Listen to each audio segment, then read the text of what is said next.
11 जुलाई 2025 को मुंबई के आजाद मैदान में पूरे महाराष्ट्र के ईसाई समाज ने भाजपा विधायक गोपीचंद पाडवलकर के आपत्तिजनक बयान के विरोध में आक्रोश आंदोलन किया। प्रदर्शनकारियों का आरोप है कि विधायक ने ईसाई धर्मगुरुओं को धमकाया और उनकी धार्मिक भावनाओं को ठेस पहुंचाई। प्रदर्शनकारियों की मांग है कि गोपीचंद पाडवलकर ईसाई समाज से माफी मांगे और अपने पद से इस्तीफा दे। साथ ही राज्य सरकार उनके खिलाफ उचित कार्रवाई करे। जब तक मांगे पूरी नहीं होती, आंदोलन जारी रखने की चेतावनी दी गई। क्या मांग है, हम कुछ जानने का प्रयास करेंगे। हमारे साथ पास्टर जी भी हैं। सिस्टर जी बताइए कि आपका क्या विरोध है।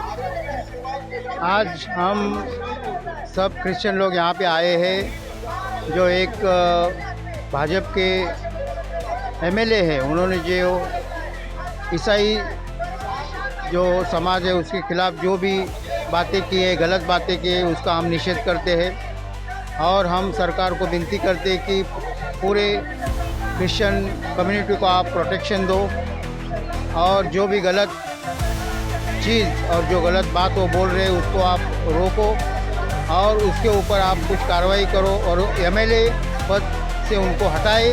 और देश का कानून चलता है, देश का संविधान चलता है, ये आप हमें बताइए। और हम सब जितने भी पास्टर्स हैं, जितने भी क्रिश्चियन लोग हैं, उनको आप संरक्षण दें। मैडम जी, आप इस विषय पे क्या कहना चाहेंगे। मेरा नाम है सिंथिया घोड़के। मैं महाराष्ट्र प्रदेश कांग्रेस कमेटी की और क्रिश्चियन कमेटी में माइनॉरिटी की जनरल सेक्रेटरी हूँ प्रदेश लेवल की। आज ये जो हमने मुद्दा उठाया है, जो पडलकर का जो इश्यू है, ये काफ़ी भयानक इश्यू है जो क्रिश्चियन लोगों के ऊपर वो थोप रहे हैं। ये उनका प्लान नहीं है, ये किसी और का प्लान है और उनको मोहरा बनाया जा रहा है कि क्रिश्चियन लोगों को कैसे न कैसे आप टारगेट करो। ये जो चीज़ है ये गलत है। हमारी संविधान ये नहीं कहती कि हर कोई, भले वो क्रिश्चियन हो, मुस्लिम हो, हिंदुस्तान के लोग, हर माइनॉरिटी के लोग, इनको तकलीफ दो। हर हिंदुस्तान में हर व्यक्ति को कॉन्स्टिट्यूशन का अपना न्याय मिलना चाहिए, कॉन्स्टिट्यूशन के राइट्स मिलने चाहिए। हम कहना चाहते हैं जो हमारे गवर्नमेंट से अभी जो बैठे हैं कि उनके ही लोग ऐसे क्यों कर रहे हैं, क्या वो ये सब ध्यान नहीं दे रहे हैं? क्या परिस्थिति आ गई है हमारे देश के ऊपर कि अपने ही देश में अपने ही लोगों के ऊपर ये लोग ऐसे अत्याचार कर रहे हैं? क्यों कर रहे हैं, किस लिए कर रहे हैं? क्या हम देश के वोटर्स नहीं हैं? क्या हम क्रिस्ती बांधव नहीं हैं? क्या हम आपके नहीं हैं? हम प्रधानमंत्री से बोलना चाहते हैं, क्या हम आपके लोग नहीं हैं? पडलकर को पूछना चाहते हैं, आप इतना सा इश्यू को इतना बड़ा बना रहे हैं, आपने उसके खोल तक जाके उसकी चौकसी की क्या? नहीं की। लेकिन कुछ ही मुद्दों को लेकर आपने उसका विश्लेषण बना दिया, क्रिश्चियन लोगों को टारगेट कर दिया। और अभी विधानसभा में क्रिश्चियन लोगों की जमीन, जो आदिवासी है उनके जमीन पर मुद्दा बना रहे। आप इस विषय पर जवाब दो कि आपने क्रिश्चियन लोगों को ऐसे क्यों बोला कि घर में घुस के मारो। आप कौन से पद पर हो? आप एक एमएलए हो, क्या आप ऐसे बोल सकते हो कोई क्रिश्चियन को घर में घुस के पास्टर को या फादर को मारो? ये आपको शोभा देता है? पडलकर जी, आप सोच विचार करके बोलिए। और पडलकर जी, मैं आपको और एक बात बोलना चाहूँगी। आप बोलते हैं हमारा यीशु क्रिस्त, आप पत्र व्यवहार क्यों कर रहे हो? यीशु क्रिस्त से प्रे करो। हम ज़रूर करेंगे, हमको पता है यीशु क्रिस्त हमारे साथ है, इसीलिए आज कहाँ से लोग इस आज़ाद मैदान में आए हैं। आपको ये पता होना चाहिए, आज का जो मोर्चा है ये रुकने वाला नहीं है, ये दिल्ली तक जाएगा। हमारे राहुल गांधी हमारे साथ खड़े हैं, जो 4,500 किलोमीटर चल के मानवता के लिए लड़ रहे हैं। हम उसके साथ खड़े हैं, हम उसके साथ और अंत तक हम उनके साथ रहेंगे और हमारे क्रिश्चियन बांधवों के साथ हम हमेशा खड़े रहेंगे। धन्यवाद मैडम। पास्टर जी, आपको क्या लग रहा है कि उन्होंने मतलब क्या ईसाई समाज से माफ़ी मांगना चाहिए? मांगनी चाहिए, माफ़ी मांगना चाहिए। तो जिस तरीके से उन्होंने बयान दिया है, तो ये धार्मिक भावना को ठेस पहुंचाने वाला है। सर, इस विषय में क्या कहना चाहेंगे? उन्होंने जो भी कहा है, उनको क्रिश्चियन धर्म का पूरा नॉलेज नहीं है। इसकी वजह से उन्होंने वो गलत वर्ड बोला है। लेकिन जब उनको सही सलामत अगर क्रिश्चियन समाज के बारे में जो भी जानकारी मिलेगी, वो ये गलत विधान कभी नहीं कर सकते। और उनके वजह से जो भी हमारे क्रिश्चियन बहन बांधवों को जो भी कठिनाइयाँ हुई है वो हम लोग बोल नहीं सकते, क्योंकि वो हमारे विश्वास के साथ जुड़ा हुआ है। अगर हमारा विश्वास उनके वजह से कमज़ोर नहीं होगा, उल्टा और ज़्यादा बढ़ेगा, क्योंकि हमारे साथ हमारा ईसा मसीह है।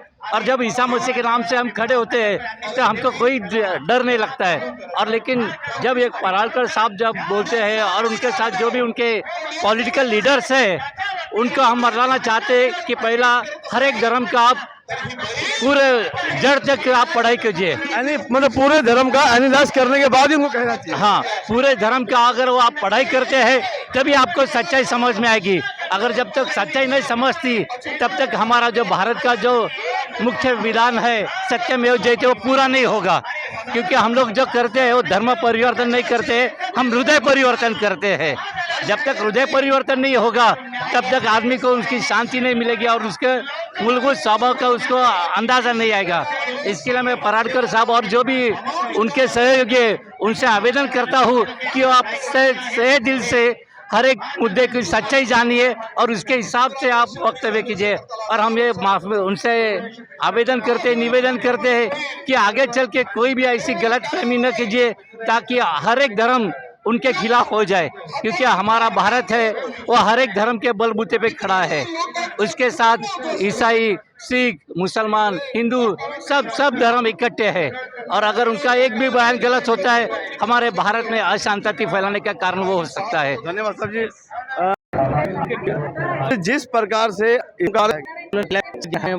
ख्रिस्ती समय लूड़ा पांगला ऐसा ये समाज ने ये अपने संविधान में शिका संगठित हुआ ने संघर्ष करा, अन्यायला वाचा फोड़ा, वो अन्याय के खिलाफ में लड़ने वाला ये समाज है। हमारा समाज ने जो काम किया वो LK अडवाणी, लाल कृष्ण अडवाणी जो इंग्लिश स्कूल में पढ़ा है वो एक जागता उदाहरण है। हमारे समाज में इतने काम किया, इतना बेहतर काम किया, स्कूल कॉलेज जितना भी हॉस्पिटल्स, इसके अंदर कौन काम करता है? सबसे ज़्यादा काम हिंदू नहीं करता है, एक क्रिश्चियन मिशनरीज करता है। एक जीता जागता उदाहरण हमारा जो दिवंगत हमारा मदर टेरेसा है, वो लेप्रेसी के लोगों के लिए काम किया है। और मैं आज के तारीख में बम्बई शहर में जितना भी हमारा धर्म का क्रॉसेज है, होली क्रॉसेज, उसको बचाने वाला निकोलस अल्मेडा है। 210 क्रॉसेज मैं बॉम्बे हाई कोर्ट में लेके जाके पिटीशन फाइल किया था और बता था कि मुंबई किसकी बाप की नहीं, मुंबई है कोली, ईस्ट इंडियन और इतर समाज की। धन्यवाद साहब। सर जी, आप इस विषय में क्या कहना चाहेंगे? क्या उनको भाजपा के जो आमदार ने जिस तरह से बयान दिया उसको क्या होना चाहिए? देखिए, ऑलरेडी यहाँ पर जो आपने देखा है प्रदर्शन हुआ, कम से कम 7 से 8 हज़ार लोग आए हैं।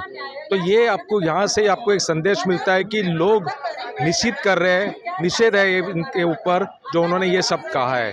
क्योंकि हमारा जो धर्म है, ख्रिस्ती धर्म, कभी भी शांति तरीके से रहा है, अपना धर्म पालन करता है। किसी को जोर ज़बरदस्ती से हमने कभी भी कुछ कहा नहीं है। हमारे खुद यीशु कृष्ण ने कहा है कि उनको बख्श दो जिन्होंने कुछ आपसे गलत किया हुआ है। तो यहाँ पर अभी एक हद हो गई है कि अगर हम चुप बैठेंगे तो कल हो सकता है कि हमारे ऊपर भी तकलीफ आ सकती है।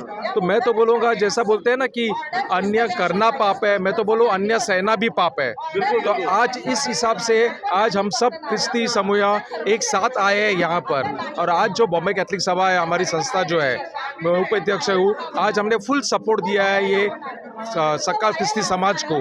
और हम लोग बड़ी तादाद से यहाँ पर आए हैं यही संदेश देने के लिए कि हम इसे बर्दाश्त नहीं करेंगे और हम इसे आगे तक लेके जाएंगे। और हम चाहते हैं कि उसके ऊपर कार्रवाई हो, क्योंकि संविधान, जैसा हमारे ब्रदर ने ऑलरेडी कहा, संविधान आर्टिकल 25 ऑलरेडी कहता है कि आप अपना धर्म किसी भी तरीके से निभा सकते हो, आपको उसके हक है आपके पास आपका धर्म पालन करने का। सर जी आपका ऐसा आपको लग रहा है कि उसके ऊपर राजद्रोह का मामला दर्ज होना चाहिए? सर ये अभी वो तय करेंगे। हमने ऑलरेडी मेमोरेंडम दिया है और हमारे सब जो ऑर्गेनाइजर की तरफ से हमने ऑलरेडी पिटिशन फाइल किया है, तो वो आगे लेके जाएंगे। तो मेरे पर 107 केसेस हो गए मुंबई शहर में खाली आंदोलन करने के लिए। मेरे पर और 10 केसेस हो जाएंगे, लेकिन गोपीचंद पडळकर को हम चैन की नींद सोने को नहीं देंगे। तो एक मिनट सर, एक मिनट, गोपीचंद पडळकर को क्या आपको लग रहा है कि आपने ईसाई समाज से माफी मांगना चाहिए? बिल्कुल मांगना चाहिए, घुटने पे आके। क्यों उसको, जब अभी जो सदन के अंदर वो खड़ा है वो हमारी ताकत पे है। ठीक है सर, धन्यवाद। जिस तरीके से अपने अपने विचार लोगों ने व्यक्त किए, गोपीचंद पडळकर जी को माफी मांगनी चाहिए ईसाई समाज से। धन्यवाद। मैं बलदेव सिंह।